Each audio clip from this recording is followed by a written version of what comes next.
дојдовте во За или против, јас сум Љупчо Светановски. Имам чест денеска моја гостинка да биде универзитетската професорка Мимоза Рајл. Добре дојде. Чест е моја. Мимоза, зборуваме за жената, за сето она што се случува околу нас, околу неа што се случува во Македонија, но тоа што се случува не е нешто што е од вчера, тоа е нешто што има длабока генеза. Зборуваме за она со кое што се соочувала жената низ историјата, незиниот статус, како дојдовме до ова. Да, историјата ја пишувале мажите, па така логично е во историската литература, ако ние разгледуваме, да доминираат политичко-воени случувања, многу помалку оние културно-уметничките, кои што се типични за жената. Во таа смисла, Филипа Грегори има право дека жената всушност добива признание постфестум и кои жени се всушност познати во историјата. Тоа се Клеопатра, која што има исто така политичка конотација, односно се грижала за независноста на Египет, Јован Корлеанка, која што ја раководеше француската војска и ја доби таа позната битка кај Орлеанс. Па Елизабета I, Катерина Велика, се извинувам, кои што всушност имаат во едни турбулентни времиња, како жени, голема политичка моќ. Сега, интересен е фактот, а и веќе и научно докажано, дека жената е генетски двигател на семејството, на општеството, па отаде и на целата цивилизација, и дека всушност жената треба да си го носи својот пиетет како и уште во предисториските времиња, односно кога жената беше издигната на ниво на божество, во оној матриархат, затоа што жената го носи новиот живот на земјата. Меѓутоа, во времето на антиката веќе драстично ќе ја смени таа ситуација и знаеме дека жената нема право на образование. Дури во антиката, жената и децата не биле броени како жители во Атина и така натаму. И во античката таа демократија, жената немала никакви права, се до Аспасија од Милет, која што всушност на жената ќе даде еден пиетет, односно ќе иницира жената да се почне да се образува, а со образованието и знаењето веќе жената се истакнува.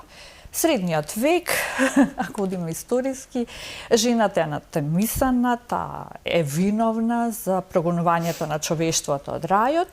Тука имаме една Јунгова типологија на жени, нели во Едемската градина, каде што се Адам и Ева. Прво постоела жената Лилит, која што многу сакала да шета во приказната според една јунговска перспектива, која многу сакала да шета по градината и го терала Адам нели да шетаат заедно, меѓутоа Адам сакал да седи под едно дрво во градината и таа во еден момент си направила крила и сама полетала. И од тогаш знаете дека мадам Лили во литературата посебно е синоним за жена која што има многу низок морал. Па така се создава нели Ева од рамото на која што може нели Адам вака да ја потиснува како личност и отаму значи жената треба да молчи, да биде покорна, меѓутоа и покорната жена го натера Адам да проба од забранетото. Го знаеш вицот кој што вели Господ кога ги создавал двајцата, нели Адам од собственото ребро и го гледа века ти си прекрасен, потоа и Ева, нели? Кога ти си прекрасен бидејќи е нели според неговиот лик, одличен, а ти ќе треба да се шминкаш. Така што повторно шовинизмот, нели? Точно, тоа строгиот патриархат.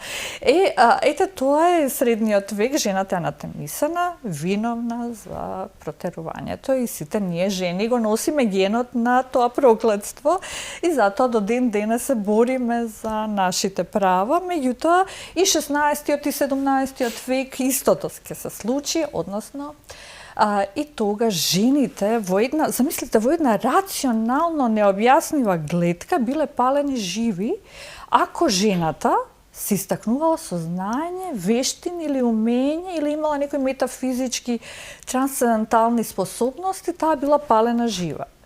индустриската револуција исто така нема да го подобри статусот на жената. Жената напорно работи во околните фабрики, жената напорно работи дома, животниот век е прекраток и здравјето на жените многу сиромашно.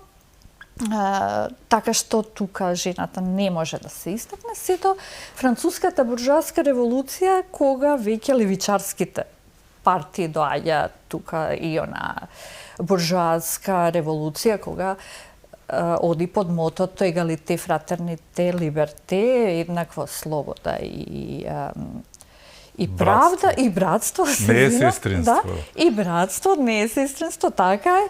И кога всушност жената тука во таа идеја за социјална правда ќе си го најде своето место и знаеме од историјата дека французинките одат пред Версај во 1791 година и таму ги бараат своите права кога е подпишана всушност и првата декларација за правата на жените, а со декларацијата Declaration of Sentiments, да, 1848 година, тоа е скоро, жената добива право на глас.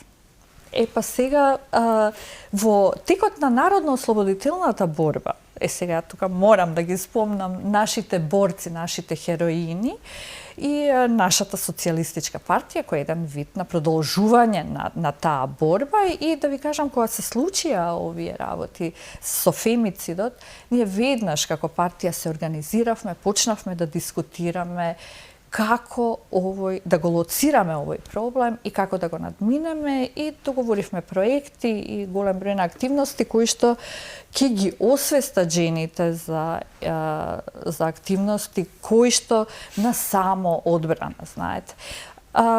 Понатаму да одиме 60-тите години, веќе имаме првата жена премиерка, Шри-Ланка, Маргарет Тачер, ја имаме Индира Ганди, веќе се создава тој, како да кажам, триаголник на моќни жени во политиката, кои што ќе го трасираат патот, поготово во Западна Европа. Меѓутоа, мора да ги споменеме и Елеонор Рузвелт, и Клара Цеткин, Роза Луксембург, кои што всушност е другиот триаголник на успешни жени, кои што ќе го поставуваат во континуитет женското прашање и ќе се борат за таа левичарска идеја за еднаквост и социјална правда. Одејќи така низ таа хронологија, 60-тите години, 50-ти на години, колку декларации имаме, колку имаме закони, колку имаме стратегии, акциски планови. Имаше председателката Гордана Силјановска-Давкова едно изворедно експозе во парламентот по повод 8 март и на вистина овој немаше потажен 8 март од овој 8 март и целото славење падна во мракот и суровоста на една рационално необјаснив фемицид кој што ни се случува сега во Македонија. Таа посочи во право е дека целото општество е одговорно. Од лекари до наставници, невладини организации, меѓутоа срцето на проблемот е во една координација помеѓу полиција, обвинителство, судство и центрите за социјална работа. На вистина, таа мрежа на институции може да бидат или активни спасители, или пасивни соучесници во она што нас не се случува. Но гледано од страна, дали патриархалното општество, какво што е македонското, има улога во сето ова или сепак, да, системот дефинитивно, што го наследивме, да не речам, после многу години владење на некого, кој што беше како што беше, па девастиран уште пута 10 би рекле, нели? Нефункционалноста, неповрзаноста на овие институции меѓу себе, дефинитивно, јас се сложувам дека е главното, но колку има и она патриархалното кое што е врежано во македонецот и во македонката и во сите македонски граѓани, улога во сето ова што ни се случува. Да. Колку и тоа е битно во целата приказка. Мажот е тој, ние сме, нели, да. Мачо приказките и сето тоа, но колку тоа реално за жал има улога во За жал, ние се уште, ова е машки свет, на глобално ниво, сега и на Балканот тоа дефинитивно, и живееме во патриархат. Меѓутоа, колку институциите, колку да имаме декларации, Истанбулската декларација, Копенхагешката декларација, Пекингската декларација, значи, со декларацијата на Организацијата на Обединетите нации, во Пекинг ни се гарантира родова еднаквост со Истанбулската декларација на Советот на Европа, ни се гарантира превенција од насилство, значи психичко, ментално и физичко насилство. При тоа мора да дефинираме што е поимот фемицид. Има повеќе дефиниции, ако влеземе во литературата, меѓутоа фемицид е ментално, физичко и психичко насилство на апсолутно малтретирање, понижување и дефинитивно потиснување на женската личност под волјата на мажот. Дефиниција за еден радикален патриархат, каков што го гледаме во литературата и во Калешања, да речеме. Меѓутоа, тука е женскиот принцип е изразен, например, во Калешања.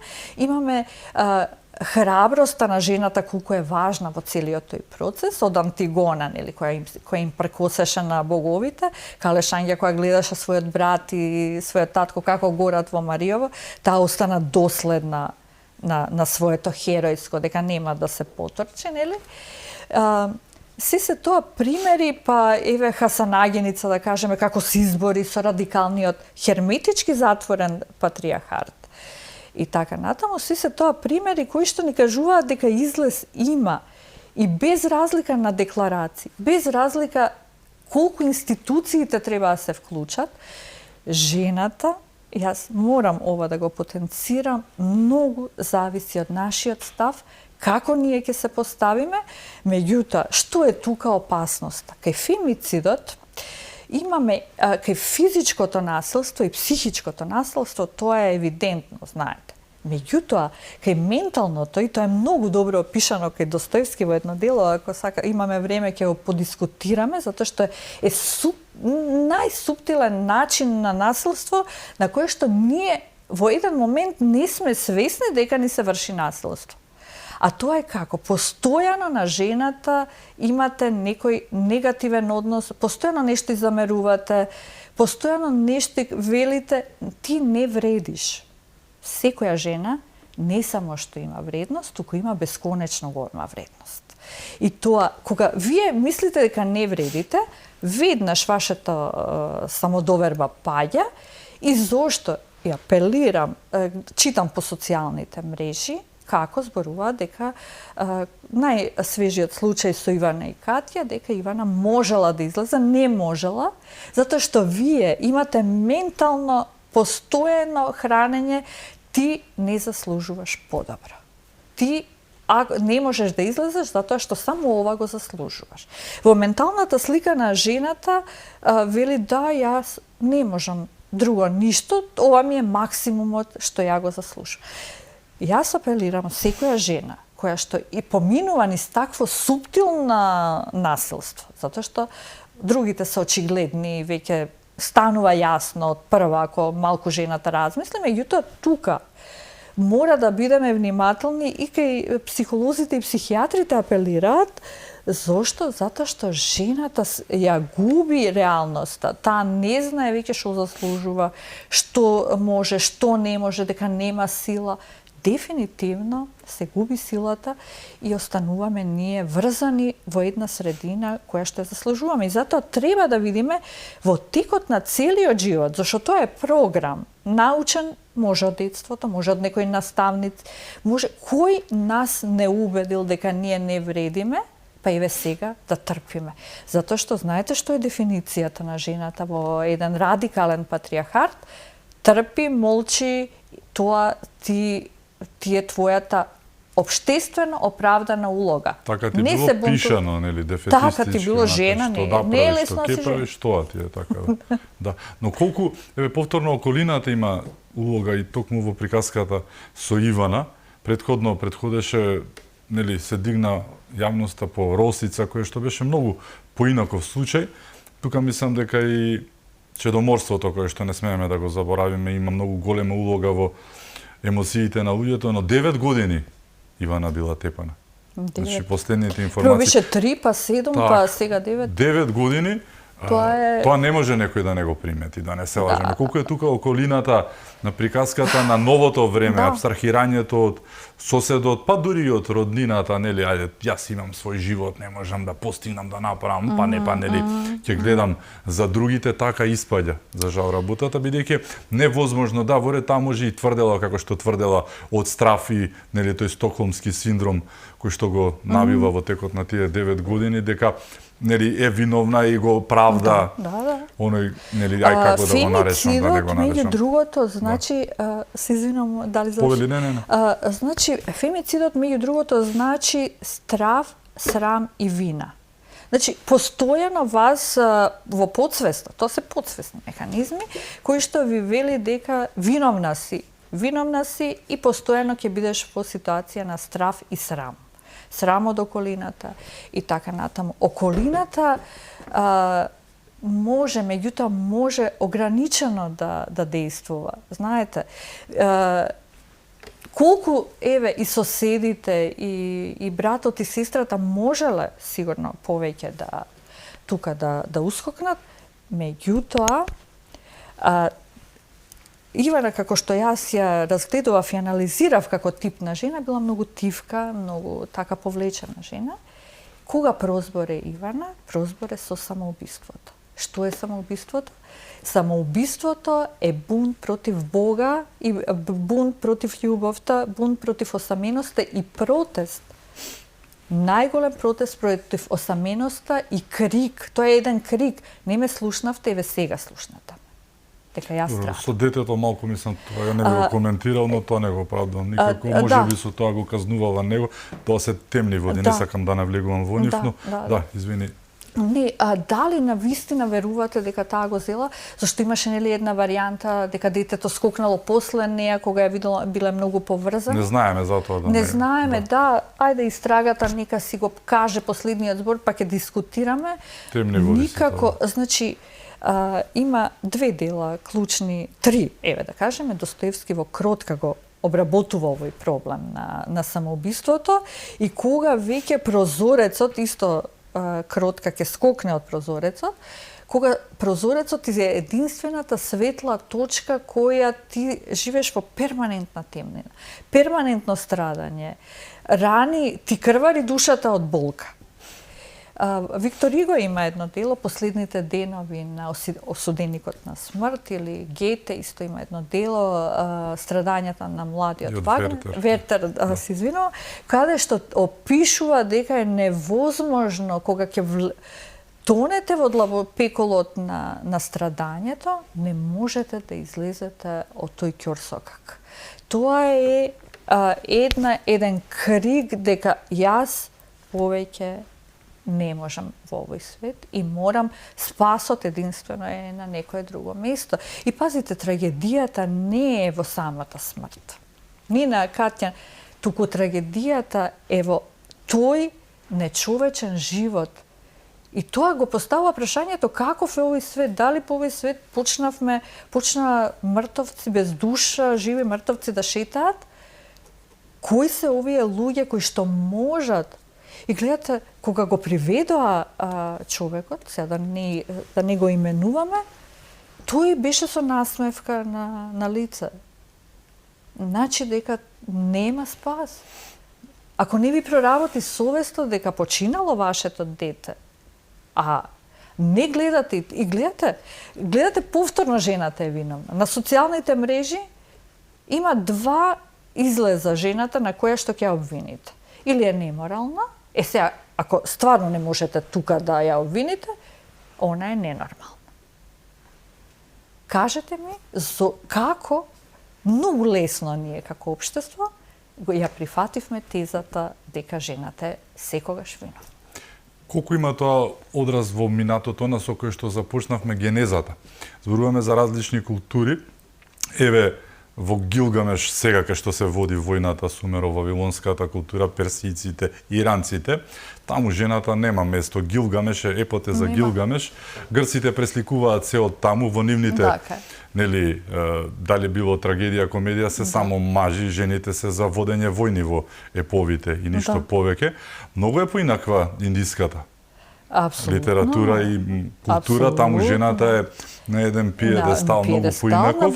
На матриархатот е, да ви кажам, екстремите во секој случај не се добри, меѓутоа жената мора да заслужува почит и заслужува љубов, односно двата стожери на женското достоинство, и да сватиме дека жената, а тоа е таа источна филозофија, дека еден цвет, живот, цвет на свесноста, една автентичност која што сакала да се прикаже точно како таа единствена жена. Нема исти жени, доколку сега ние не се компарираме, што е најлоша комбинација, и не сме, значи, не сакаме да имитираме некако, што уште полошо, или да сме во перспективата на машкиот пол унифицирани, гледај како може, например, Маја да се однесува така и да биде, да молчи, да нема ништо и да биде покорна жена, а ти се бунтуваш, и тоа се архетиповите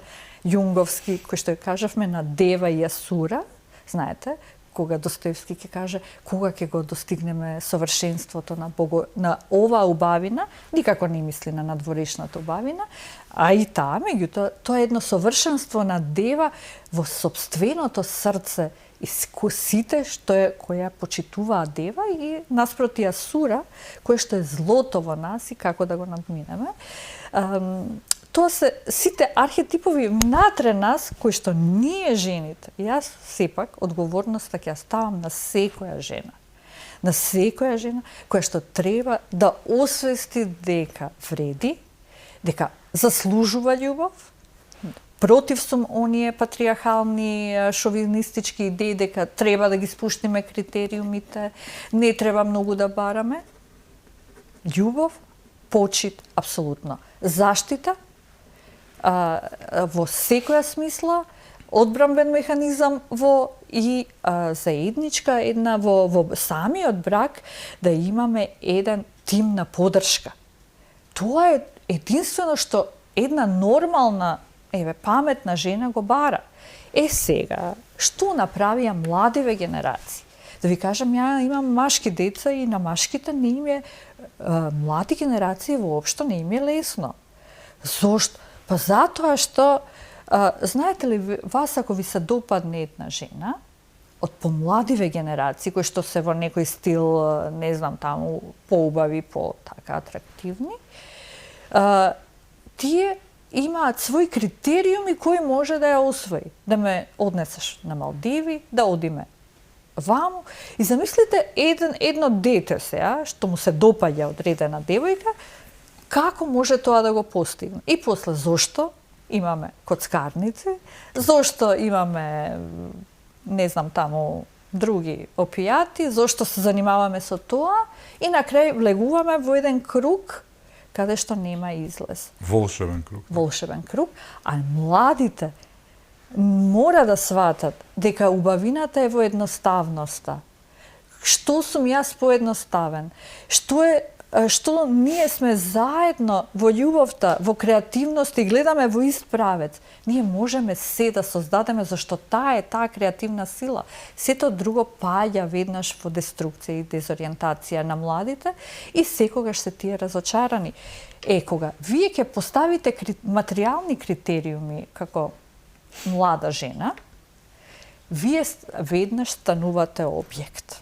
Како објект, веќе вие може некој да ве продаде, некој да ве купи, некој да тргува со вас. Так. Тоа е прототипот на Анастасија Филиповна во Идиот, на Достоевски. Иако тој вели, никој не го виде срцето на жената, сите ја гледа незината надворешност и по неа заради осудувачкото општество на Санкт Петерсбург. Меѓутоа, жената мора да го чува својот дигнитет. Нема закон, нема декларација, Не постои стратегија која што жената ќе ја спаси ако самата не се спаси. Ако се почитуваме ние како жени, така ги учиме и другите да се однесуваат со нас. Доколку ние дозволиме, еве да направиме една анализа, како со нас се однесува партнерот, како се однесуваат пријателите, родителите, децата, тоа ни е репер колку ние сме дозволиле со нас да се третира вака, на овој или на оној начин. И кога ќе видиме дека тука не сме третирани добро, веднаш треба да се преземат мерки за да ние го вратиме нашето достоинство, кое што не смееме никогаш да го заборавиме, а никако дека сме вредни за љубов и почит. Колку во сето ова што го кажа за младите генерации, улога има она што се случуваше минатите десетина скоро години, кога рол модел за успешност и успешен маж ни беше еден црпнат од нива кој што правеше глупости и продаваше се што не треба, но тој беше успешниот човек што одел 2-3 пати, нели, на 2-3 часа во училиште, имаше милиони, има милиони, не и се што го нема во Македонија, за другарче ќе прашаме каде е, зашто го нема, но такви луѓе беа оние кои што ги гледаа нашите, нели, деца, тогаш можеби и помлади и се, и сега имаме една ситуација како што ја кажа, на она што ни се случува, колку имавме проблем со тоа што ни се наметна како модел на успешност, беше тој и неговата околина. 50% веќе се во Зандани, големиот дел, другите исто така, мислам дека и ќе свират клавир, што вели народот, но сето тоа беше најнормално, она новото нормално. Се сеќаваш што ни го наметнуваа во текот на короната? Новото ненормално, уствари беше. Колку сето тоа е, нели, пресудно и причина за ова што ни се случува. Да ви кажам, рол модел на, и се уште мислам дека на младите генерации е луксузот и јахти, камиони, авиони, и што јас можам да направам. Мораме да се вратиме на себе си и нашата креативност повторно да дојде до израз. Ние и така, знаете, кога јас станувам ривал со сопругот, со партнерот, затоа што тој мене нешто ми дава, ја нешто, и ние тука сме направиле некој договор трговски. Каде е љубовта? Ја не знам каде е љубовта. Каде тука имаме проблем. А во однос на луѓето кои што ги споменавте, ние во тој период гледавме само луксузи. За разлика од сега, споменавте Safe City, гледате како владата реагира веднаш со проект. Се случува, тоа е кога владата е дефинитивно во комуникација со сопствениот народ.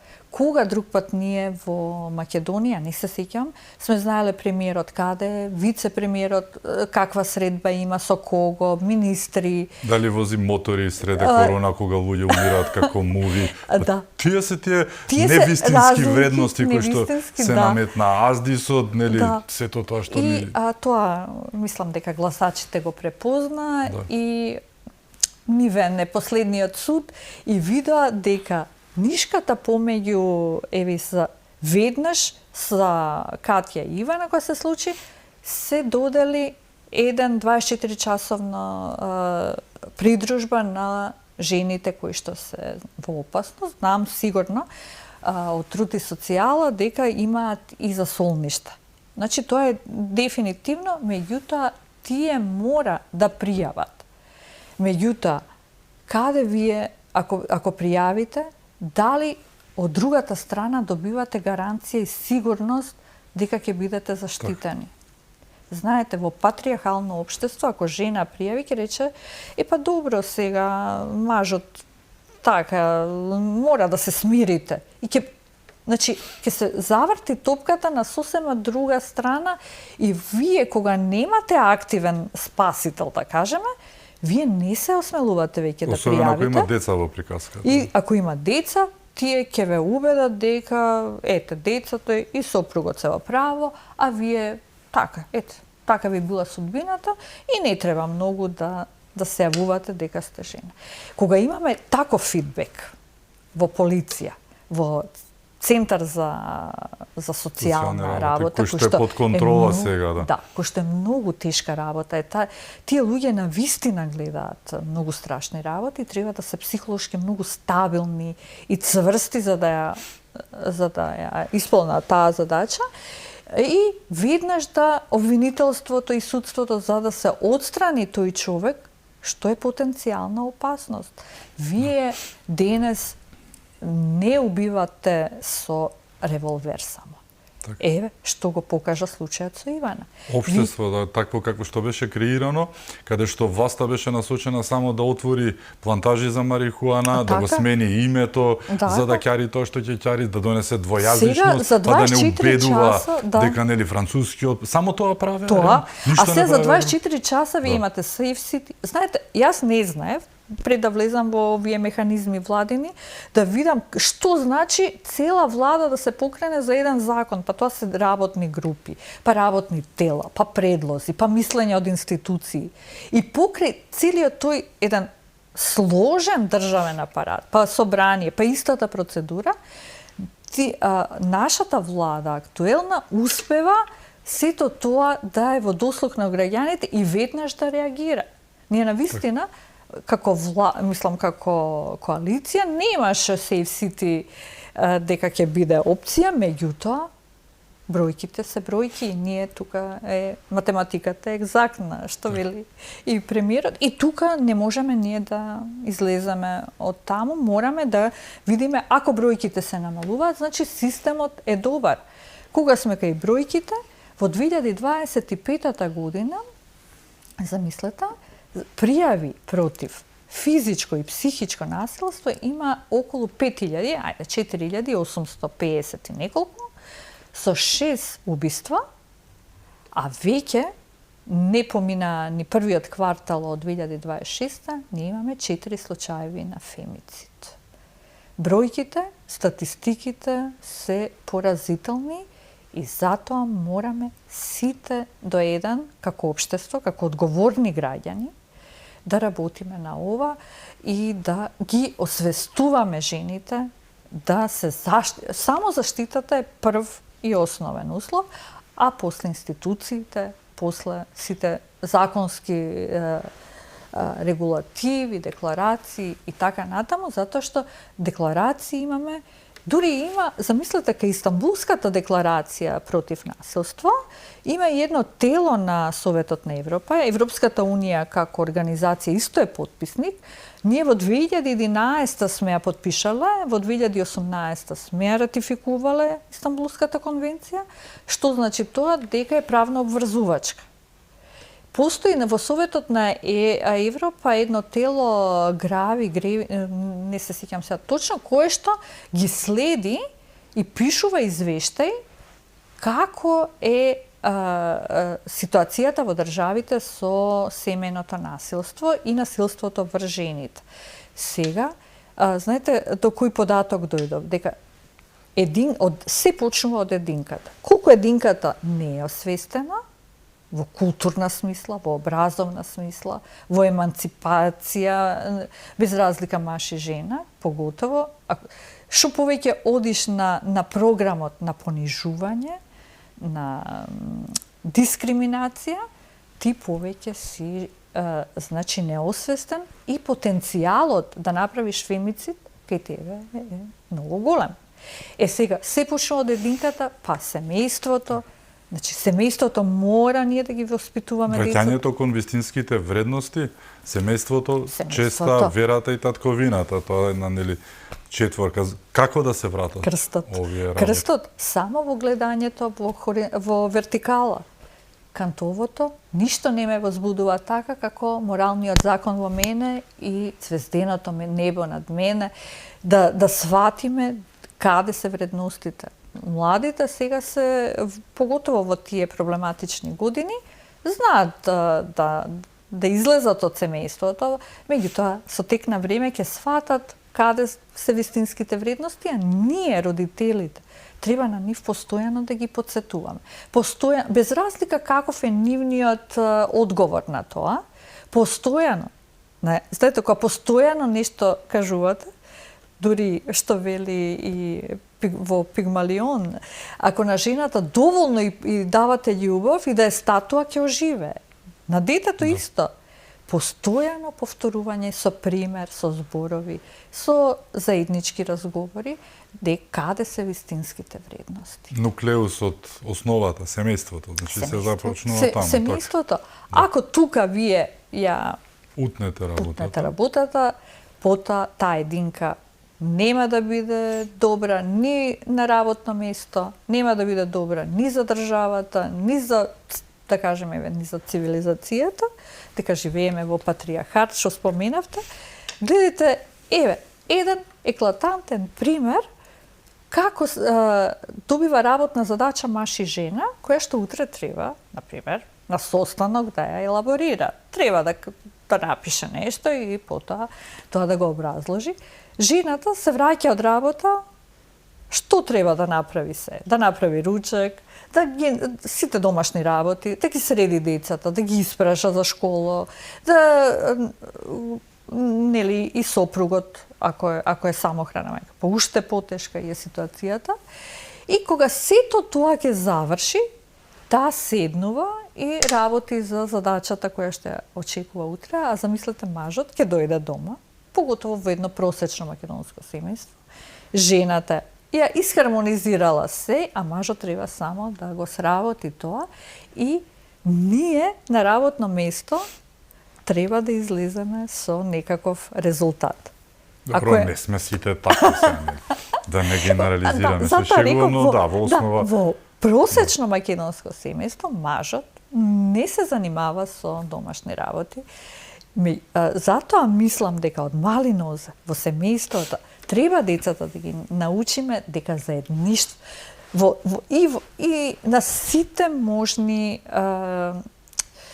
како да кажам, во сите можни клетки на општеството, почнувајќи од семејството. Единството и заедништвото се спиритус агенс, значи една духовна водилка за успех. Ако сакаме да сме успешни, треба да го негуваме заедништвото. Имаме уште теми за отворање, ќе зборуваме токму за менталитетот, дали и како можеме да го смениме. Се покажа дека, ќе рече некој глуп пример, ама Save City покажа дека можат да се менуваат работите во главата на луѓето, така што со нас е Мимоза Рајл, се враќаме веднаш по рекламите, останете со нас.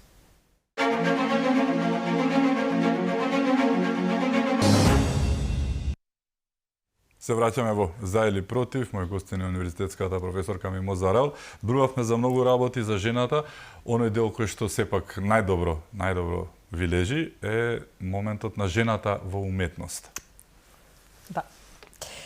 Па почнувајќи од Антигона, која ја споменавме, која им прекосеше на боговите, до Калеш Ангја, жената Каиво Андрич, знаете, убавите жени, оние кои што сјаат во својата убавина, како кога звездата паѓа на, нели, Гете вели, звездата која паѓа на земјата има еден најубав сјај, кога е уште на небото, пред да падне. Значи, тоа е таа женска убавина, која што, ако се свати како звезден миг, ја определува тешката судбина на жената, ако се види како убавина на душата, и тој идеална Богородица, знаете, кога Рафаело ја креира таа Богородица во облаци, како едно совршенство, каде треба... Дениция. Да. Македонската, да. Македонската Дениция.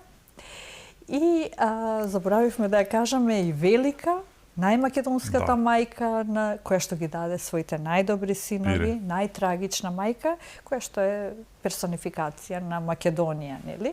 Меѓутоа и жената како жена, која е силна, која оди низ црното и црвеното, од тие двата амалгама и живеен низ темница што штрека и вкрвавена зора, по и жалта и страдањето по собствените деца. Да земеме или кај Данте Алигиери, Беатриче, без Беатриче не имаше Данте Алигиери да го види рајот, без Касанагиница не имаше да знаеме како да излеземе од патриархатот, без Шехерезада немаше да ги знаеме те 1001 ноќ, без Татјана Ларина, немаше да знаеме како се опејува тагата и достоинството на жената.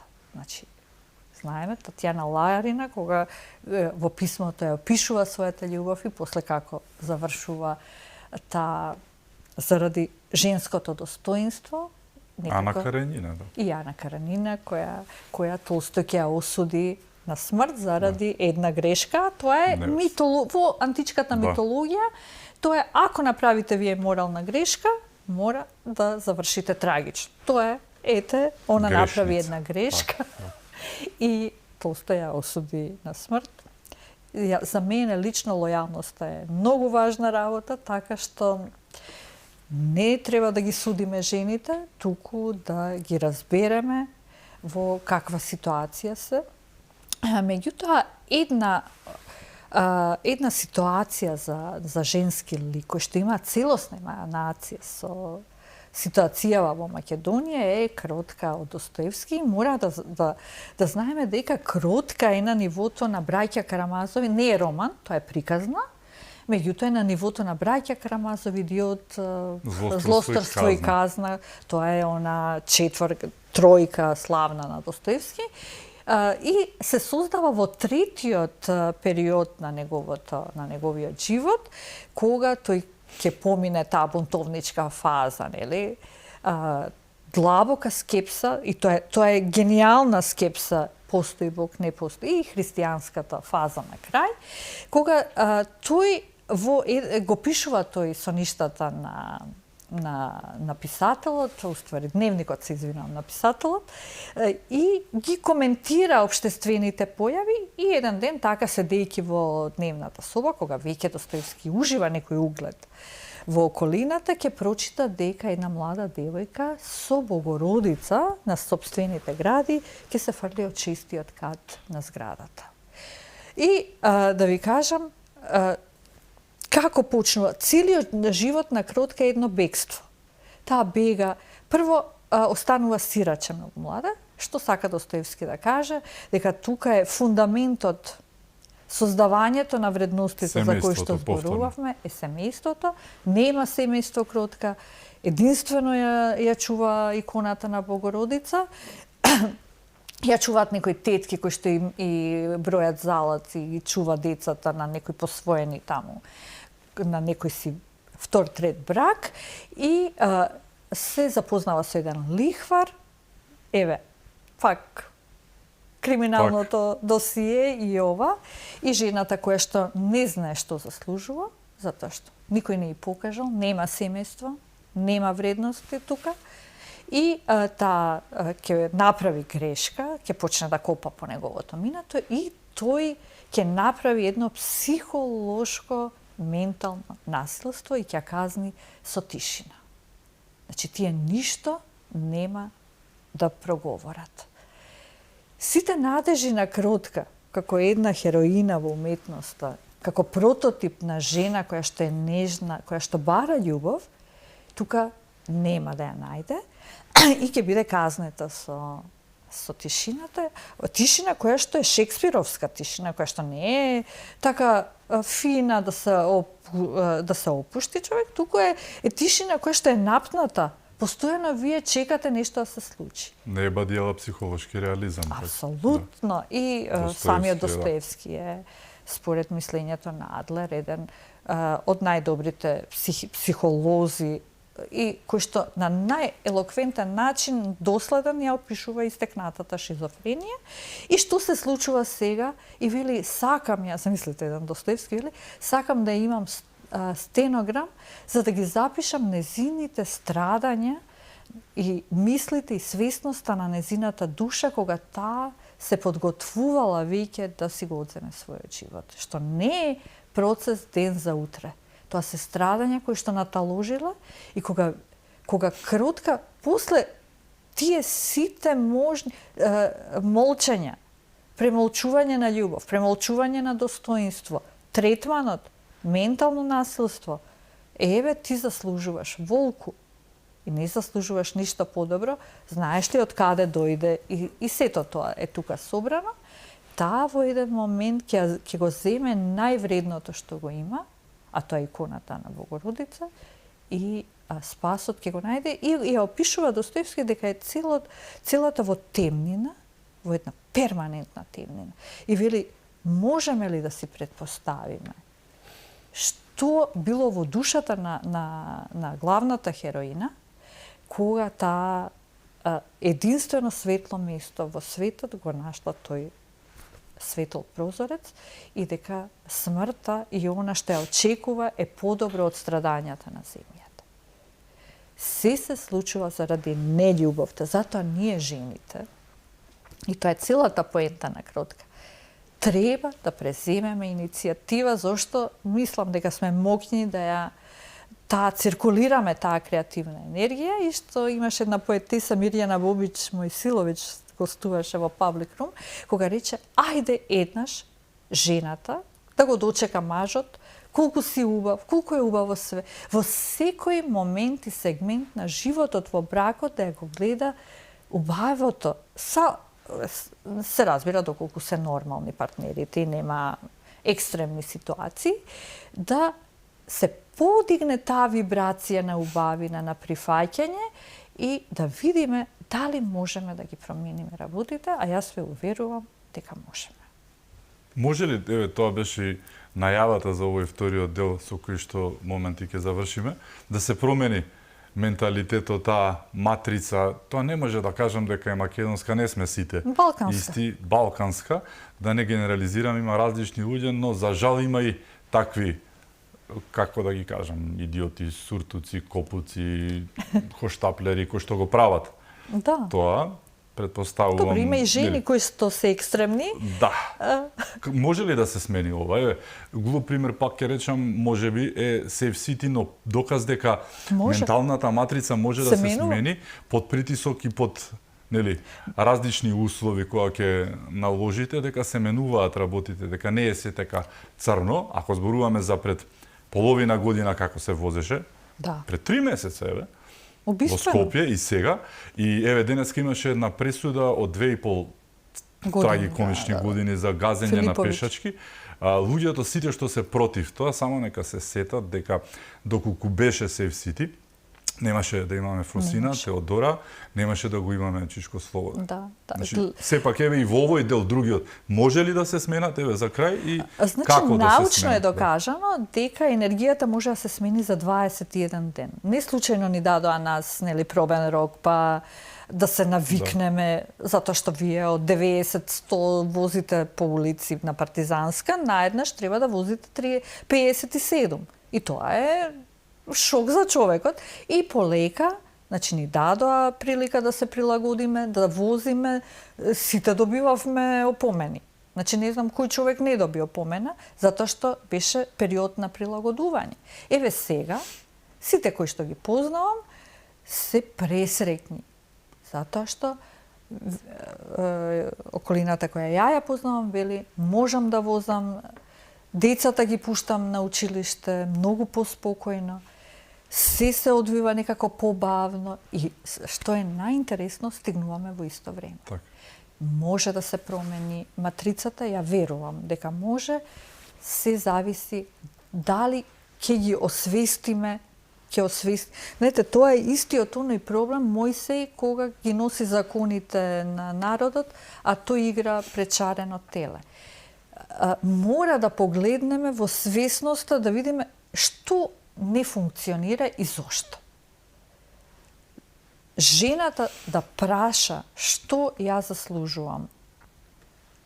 Според мене, ако подобро е жената да биде сама, ова не сум против, апсолутно сум за семејство и за класични стандардни вредности, меѓутоа да не седи во токсична врска, зашто тоа те води, ако не се самоубиеше Ивана, ќе се случеше некоја болест која што таа веќе ги имала на дигестивна хирургија, ќе се случат низа други работи. Пазете што ќе се случеше со психата на таа мала Катја.